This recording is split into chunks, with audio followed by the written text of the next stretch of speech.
আসসালামু আলাইকুম। Welcome to back king পরিবহন জগতের বস জনাব আলহাজ মোহাম্মদ হানিফ সাহেব, যিনি দীর্ঘ 15 বছর পর আবারও দেশের মাটিতে পা রেখেছেন 10ই মে 2025 তারিখে।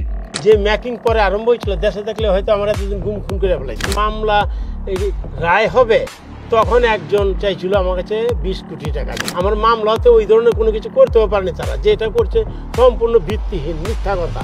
তিনি কি কারণে দেশের বাইরে ছিলেন এতদিন এবং এখন কিভাবে আসলেন, আর তিনি আসার পরে আসলে কি হতে পারে, হানিফ পরিবহন এন্টারপ্রাইজের বহরে আসলে নতুন নতুন কিছু আশা করা যাচ্ছে কিনা এবং ওনার আসার কিছু স্বাগতম জানানোর বিস্তারিত সম্পূর্ণ ভিডিও চিত্র আপনাদের মাঝে তুলে ধরার চেষ্টা করেছি। তো বন্ধুরা, সম্পূর্ণ ভিডিওটি দেখুন এবং হানিফ পরিবহন এন্টারপ্রাইজের কর্ণধার জনাব আলহাজ মোহাম্মদ হানিফ সাহেবের বিস্তারিত জেনে নিন।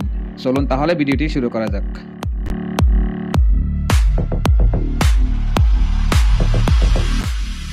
প্রবাসে থেকেও যিনি দেশের পরিবহন জগৎকে উজ্জীবিত রেখেছেন, তার জন্য আসলে মুখে প্রশংসা করে শেষ করার মতো নয়। পরিবহন জগতের কিং ও সম্রাট নামে খ্যাত হানিফ পরিবহনের মালিক জনাব আলহাজ হানিফ সাহেবের দীর্ঘ 15 বছর পর দেশে প্রত্যাবর্তন উপলক্ষে গতকাল তাকে এয়ারপোর্টে রিসিভ করার জন্য 35+1 যে জাপানি গাড়ির সাথে বাইক ও কার সহ আরও হানিফ এন্টারপ্রাইজের বলবো সহ বিশাল একটি বহর নিয়ে হানিফের স্টাফ ও বিভিন্ন বাসের মালিক সহ প্রায় হানিফময় বাস স্ট্যান্ডে পরিণত হয়েছিল ঢাকা বিমানবন্দরটি। তাহার এই বীরের বেশে বাংলাদেশে এসে পৌঁছেই সাধারণ জনতার সংবর্ধনায় এয়ারপোর্টের সম্পূর্ণ এলাকা জুড়ে হাসি খুশির বন্যায় ভেসে যায়।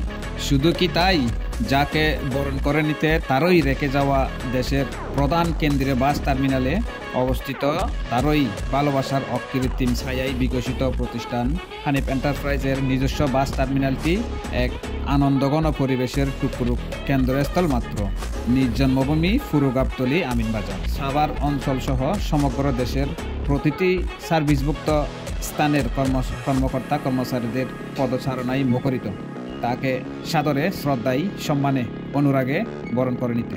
আসলে সম্মান দেওয়া ও নেওয়ার মালিক হচ্ছেন একমাত্র আল্লাহ তাআলা। তিনি যাকে সম্মান দান করেন কেউ সেটা রুখে দিতে পারে না। সুদীর্ঘ সময় পর আপন মাটিতে ফিরে নিজের বড় ভাই স্যার কফিলউদ্দিন সাহেবের সাথে কান্নায় ভেঙে পড়েন এবং ওইখানে আরও অনেক মান্যগণ্য ব্যক্তি কিন্তু উপস্থিত ছিলেন। বিশেষ করে মামুন এন্টারপ্রাইজের বাসের মালিক এবং আরও কয়েকটি বাসের মালিক সেখানে উপস্থিত ছিলেন, যা আপনারা সচক্ষে দেখতে পাচ্ছেন। অবশ্য এটা খুশির কান্না, কারণ হচ্ছে 21 আগস্টে 2024 সালের গ্রেনেড হামলার মিথ্যে মামলায় এই হানিফ সাহেবকে ফাঁসির আদেশ দিয়েছিলেন সেই আমলের আওয়ামী রাজনীতির ছায়ায় তৈরি হওয়া আদালতের পক্ষ থেকে। আর সেই মিথ্যে মামলার আসামি অথবা বলতে পারেন ভুক্তভোগী হিসেবে নিজেকে দেশ ছেড়ে পালিয়ে বেড়াতে হয়েছে। এমনকি এই হানিফ সাহেবের মায়ের মৃত্যুতেও দেশে আসতে পারেননি, শেষ দেখাও দেখতে পারেননি তাহার স্নেহময়ী মায়ের মুখখানা। এর চেয়ে বড় অবাগা, এর চেয়ে বড় দুর্নীতির শিকার বা এর চেয়ে বড় জুলুমের শিকার আর কি হতে পারে। যাই হোক, যেহেতু আল্লাহ তাআলা সেই জালেমের হাত থেকে দেশের জনগণ ও পরিবহন জগতের রাজা সহ সব কিছুই দুর্নীতির বেড়াজাল থেকে মুক্তিদান করেছেন, তার জন্য শুকরিয়া আদায় করা, তার জন্য অবশ্যই কোটি কোটি শুকরিয়া আদায় করা উচিত বলে আমি মনে করি। এখন আর পিছনে তাকানোর সময় নয়, সামনে এগিয়ে যাওয়ার পালা। দিন বদলের এই সময়ে তাই জনাব আলহাজ হানিফ সাহেবের নিকট বাস লাভার হিসেবে আরও নতুন কিছু আশা করতেই পারি। পরিবহন জগতের কিং খ্যাত এই হানিফ এন্টারপ্রাইজের সার্ভিস থেকে শুরু করে যেখানে যেখানে সমস্যা ও প্রতিবন্ধকতা জনিত কারণ রয়েছে, সেই সমস্যাগুলোকে আরও বেশি মনোযোগ সহকারে সমাধানের মাধ্যমে বাংলাদেশের ট্রান্সপোর্ট সেক্টরে আরও নিরাপদ, ক্লান্তিহীন ভ্রমণ ও লাক্সারিয়াস কিছু উপহার দেওয়ার জন্য বিশেষভাবে অনুরোধ করছি। আরও ভেঙে বলতে গেলে হানিফ এন্টারপ্রাইজের বহরে আসলে ভলভো থেকে শুরু করে মার্সিডিজ বেঞ্জ, হিনো AK1J এবং আরও বিলাসবহুল বাস সার্ভিস বর্তমানে সার্ভিস দিয়ে যাচ্ছে। সেগুলোর পাশাপাশি এখন যেহেতু পরিবহন জগতের কিং বা রাজা যেহেতু চলে আসছে হানিফ সাহেব, সেক্ষেত্রে ওনার আগমনের উদ্দেশ্যে এই হানিফ এন্টারপ্রাইজের পরিবহন খাতকে আরও উন্নত এবং আরও লাক্সারিয়াস উন্নত মানের সেবা যাত্রীদেরকে এনশিওর করতে আমাদের বাস লাভার বলেন কিংবা যাত্রীদের চাওয়া বলেন, ডাবল ডেকার মেন যে বাসগুলো আছে সেগুলো যাতে তাদের বহরে যুক্ত করা। আমার জানা মতে তাদের হানিফ এন্টারপ্রাইজের বহরে কিন্তু ডাবল ডেকার বাসের কোনো ছোঁয়া ইতিমধ্যে আমরা পাইনি। সেই সাথে তাহার দীর্ঘায়ু কামনা করছি।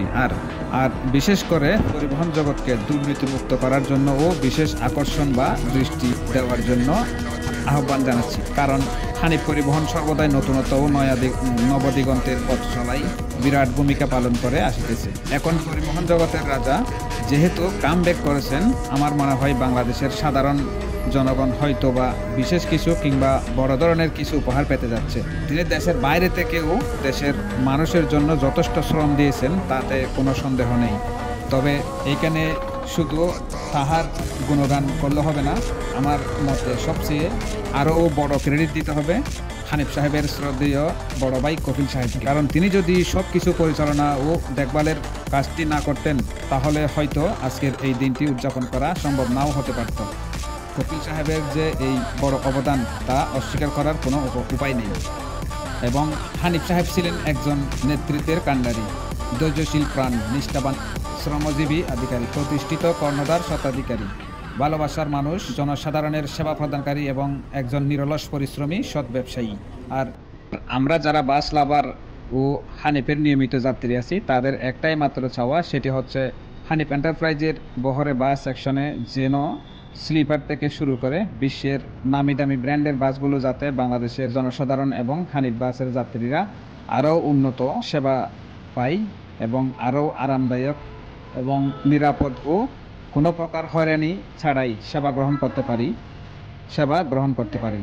বন্ধুরা, আমার সাথে যদি আপনারা একমত হন, তাহলে আজকের এই ভিডিওটি লাইক, কমেন্টস ও শেয়ার করে সবাইকে ছড়িয়ে দিন। আর ভবিষ্যতে হানিফ পরিবহন যেন আরও বড় খ্যাতি অর্জন করতে পারে এবং দেশের জন্য আরও প্রয়োজনীয় ভূমিকা রাখতে পারে, সেই কামনাই আজ এখানেই বিদায় নিচ্ছি। দেখা হবে আবারও নতুন ও ধামাকাদার ইন্টারেস্টিং একটি ব্লগের সাথে ইনশাআল্লাহ। সেই পর্যন্ত সবাইকে যেন আল্লাহ তাআলা সুস্থ ও সুন্দর জীবনযাপন করার তৌফিক দান করেন। আর হ্যাঁ, বাংলাদেশ ট্রান্সপোর্ট রিলেটেড এমন নতুন নতুন ধামাকাদার ও ইনফরমেটিভ তথ্য ও বাস, ট্রেন, লঞ্চ ও বিমান সম্পর্কিত সকল আপডেট পেতে চ্যানেলটিকে সাবস্ক্রাইব করে পাশে থাকা বেল আইকনটিকে বাজিয়ে দিন।